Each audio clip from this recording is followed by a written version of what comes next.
I want to spend a minute on the media.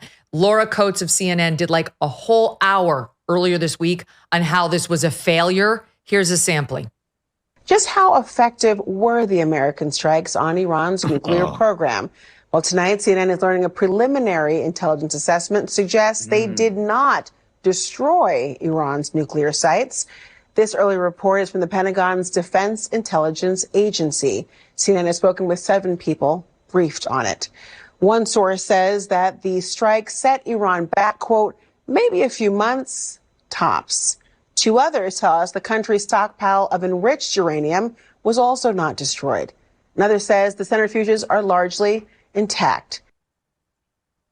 Really? Because the director of the IAEA is now on record saying the centrifuges are no longer operational. The CIA and every other intelligence agency to look at this, including the Israelis, say it's been destroyed and it will take years for them to rebuild anything. So I look forward to their correction. What's happening instead is you had Trump take aim in particular at CNN because they hired this dishonest Natasha Bertrand. That's my opinion. She's actually not just bad, dishonest.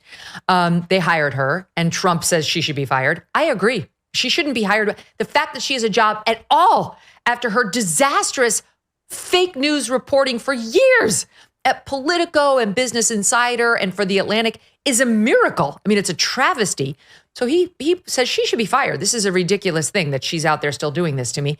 And then you get, wait for it, Jake Tapper to swoop in and provide a lecture to the president on what the proper role of a journalist is. I think we have it. Let's watch.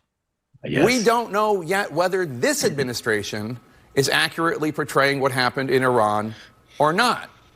We don't know. That's the point of publishing what we know, that the government learns once we learn it. The lessons there. The news media needs to press for facts, even if it's uncomfortable, even if, as Americans and as humans, there is a personal instinct to rally around the flag. Asking questions is literally our job. Demanding facts and answers, instead of just taking a president's word for it. History has taught us that the most pro-service member action we can take is to ask questions of our leaders, especially in times of war. That, for journalists, is the height of patriotism. Oh, it's still going. My head hurts. We have the obligation to ask questions of our presidents and not just take their word. We know. Right. Yeah, we know. We just spent 4 years covering for an invalid. I wonder what was different about him. Maybe it was because he's a Democrat. I will say, Megyn, though, it was nice to see that Jake has now regained control of his faculties after the beatdown that you administered during his book tour. That was amazing. My God. That was incredible. It's the only time I've ever felt really sorry for him ever in my life. No, he deserved it. He said he wanted a beatdown. So he said he was looking forward to the exchange. And then I think it went as we expected. It was kind of you to oblige. Okay. So they're all upset at CNN that their star reporter is now coming under fire. Let me just give you a sample. I know you guys know, but like the audience, because no one's ever heard of this woman, Natasha Bertrand. I can't even get her name straight. She's very young. She is fucking clueless. Honestly, she has no idea how not to be used as a stenographer for intel forces that have an agenda. These are the least trustworthy people on the planet. Like their leaks to you require the most scrutiny, doubt, and tire kicking of any leak you'll ever get. But instead, her only test seems to have been, does this help or hurt Trump? Hurt? I'll go with it. Let's do that. Here's just a sampling of her over the past couple of years. But if you take, for example, the Steele dossier at kind of face value, or you take that as any kind of guide, there was a lot of internal dissent within the Russian government about whether or not and to what extent the Russians should interfere in the U.S. election and coordinate with Donald Trump. Trump said, Russia, if you're listening, it almost seemed like a signal. Intelligence experts have been telling me that it seemed like at that moment, Trump was signaling to the Russians that it was okay for them to do that and implicitly giving them his permission to do that. That it makes it much more plausible that Trump did go to Russia and he did have these kinds of sexual escapades with prostitutes. We know Trump has been traveling to Moscow for quite some time, and it just makes it all the more plausible that what the dossier says he did actually did occur. What if Donald Trump actually knew beforehand that the Russians planned to do this and was kind of giving them a signal to proceed? Because former intelligence officials that I spoke to said that this might have been, in fact, a signal to the Russians to give them kind of political cover in order to hack into Clinton's emails. All right, Natasha, thanks so much. You covered this so closely, and it shows. Yes. First class reporting. I mean, we could have been here all day with sound bites from her, just like this. You guys know Eric Wemple, right, at the Washington Post? Yep. Oh, yeah. He's a media critic, and he's unsparing. And he, to his credit, will be unsparing even of left-wing reporters. And he went off on this woman in February of 2020. I'm just going to give you a couple of samples, okay? He started by recounting a hit that she was doing on MSNBC, because she used to be an MSNBC contributor. Now she's over at CNN. And he talks about how she went on Joy Reid's show, and they turned to Natasha on whether Trump wanted Russian meddling or whether he just can't accept that foreign help is there. Natasha responded, "We don't have the reporting that suggests the president has told aides, for example, that he really wants Russia to interfere because he thinks that it's going to help him, right?" Eric Wemple goes on, "No, we don't have that reporting, though there's no prohibition against fantasizing about it on national television. Such is the theme of Bertrand's commentary during previous coverage of Russian interference, specifically the Steele dossier. Bertrand heaped credibility on the dossier, which was published in full by BuzzFeed in January 17, in repeated television appearances. Her written work has appeared on Business Insider, The Atlantic, Politico, where she's now a national security correspondent. She was at Politico before CNN, too. Along the way, she bootstrapped her punditry into a contributor's role in MSNBC. Her boosterism for these lies dates back years. And he goes on about how she got the Paul Manafort story wrong. She kept going on the air to play up every piece of the fake Russiagate reporting in the most uncharitable way towards Trump possible. He says her highlight reel features a great deal of thumb on the scale speculation regarding the dossier. And if I read you all the highlights, we'd be here all day. But let's just suffice it to say that she never saw a negative piece of information from the intel community about Trump she didn't like. And she's the one who broke the big news in Politico about the 51 intelligence agents who say the Hunter Biden laptop is Russian disinformation. This is the woman who just took a massive dump on those B-2 pilots because she decided to run with nothing was destroyed except for the screen door. And without telling the audience, it was low confidence.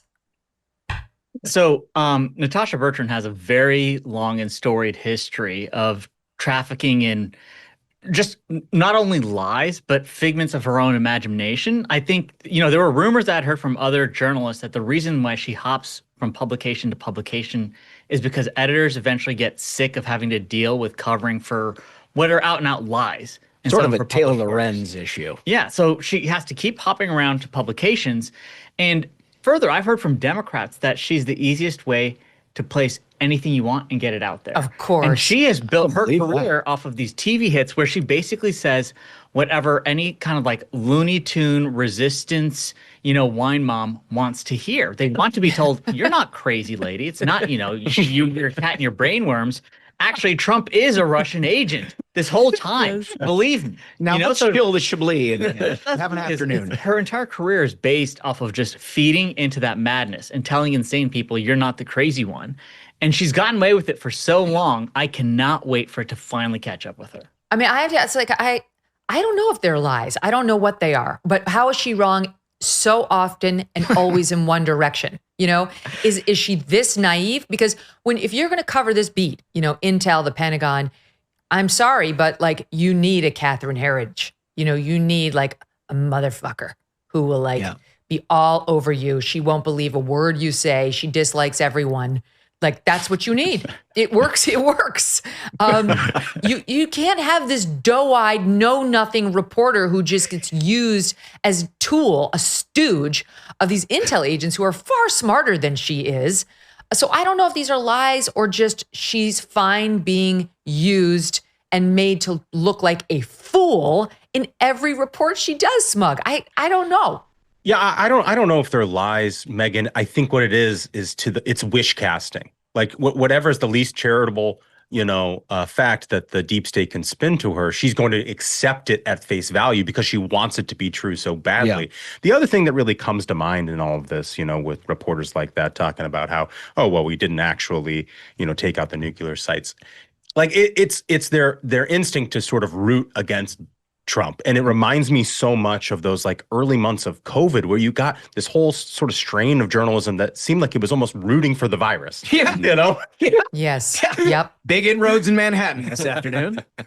No, it's true. It's true. But I think the intel thing, look, this is a fairly recent phenomenon it's in the era of Trump where we've sort of become more skeptical of what the deep state is producing. And there's just cabal. It's not new, but now we know about it. That part is new, of like the Brennans and the Clappers and their acolytes that sort of live within this apparatus. And people like Natasha Bertrand are their exclusive way out to just sort of undermine the larger mission of the country and the president and everything else.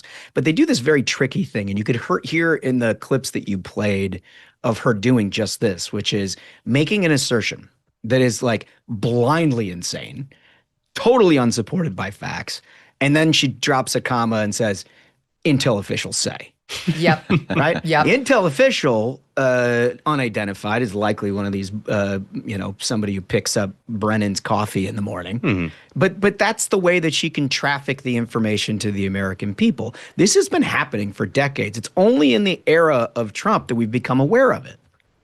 And what you have is, like in that example, Jake Tapper trying to spin this as like some glorious, noble effort at reporting by leaking a preliminary low confidence report, which she did not tell the audience was low confidence in her initial reporting. Neither CNN nor the New York Times thought that would be relevant at all.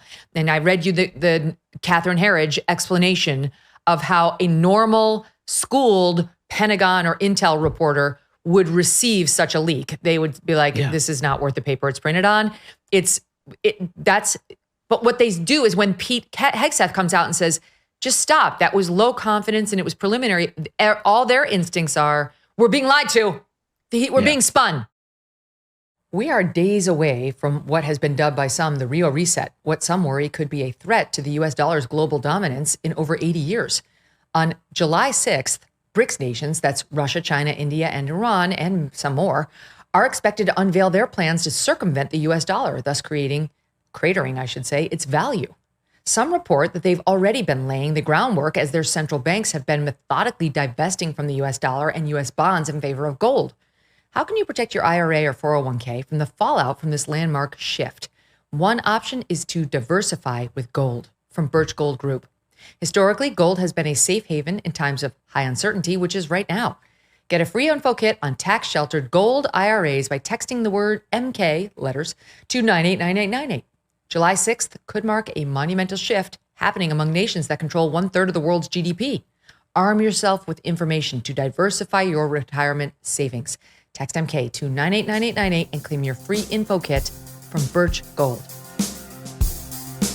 Thanks so much for watching. If you like what you just saw, hit the subscribe button for more clips and full episodes.